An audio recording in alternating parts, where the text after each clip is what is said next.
सब तारीख को पता है। आप ऐसे मुजफ्फर साहब से पूछ लीजिए क्या पूरी एनजीओ किसने बनाया। नवाज शरीफ साहब तो पटाखा भी नहीं फोड़ सकते थे और न फोड़ने के काबिल हैं, और भुट्टो साहब घास खा के भी बम नहीं बना सकते थे। बनाया हमारे रुफ़क़ार, और हमने अपनी जान कुर्बान करके, अपनी फैमिली लाइफ कुर्बान करके, और थोड़ा भी साइंटिस्ट और इंजीनियर है।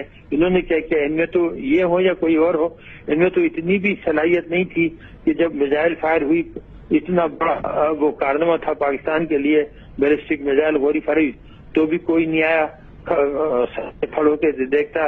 और जब न्यूक्लियर एक्सप्लोजन हुई तो भी कुछ, हालांकि इतना अहम मामला था, मुल्क पार बन रहा था, जहाज में बैठ के आते, आधे घंटे का काम था, लेकिन जरूरत नहीं हुई कि आकर देखते। तो ये बात तो सब अपनी वो लेने लगते हैं, क्रेडिट लेने लगते हैं, बहादुरी दिखाने लगते हैं।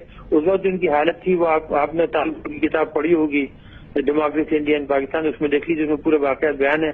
और हमारे गौर अयूब साहब से कीजिएगा, शमशाद। हम मीडिया के बॉसेस को बुलाया और उनसे सवाल जवाब किए कि टेस्ट होना चाहिए कि नहीं, और उसमें लगता ये था कि वो चाहते थे कि ये कहीं नहीं होना चाहिए।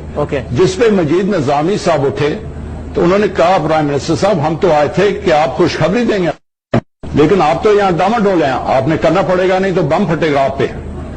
और 20 मई को डॉक्टर AQ खान ने खत लिखा नवाज शरीफ को कि अगर आप नहीं करेंगे तो मैं इस्तीफा दे दूंगा, और मेरे इंजीनियर्स भी इस्तीफा दे देंगे।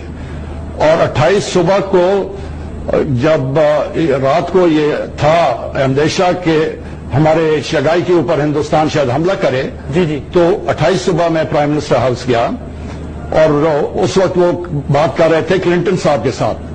शहबाज शरीफ साहब मेरे पास आए ड्राइंग रूम में और कहा कि प्राइम मिनिस्टर अभी आते हैं, वो क्लिंटन से बात कर रहे हैं, और अगर उन्होंने हमें अच्छा पैकेज दिया तो हम न्यूक्लियर टेस्ट नहीं करेंगे। अच्छा, तो मैंने कहा जी वो तो हमने डिवाइसेस डाल दिए हैं, उसको निकाल नहीं सकते।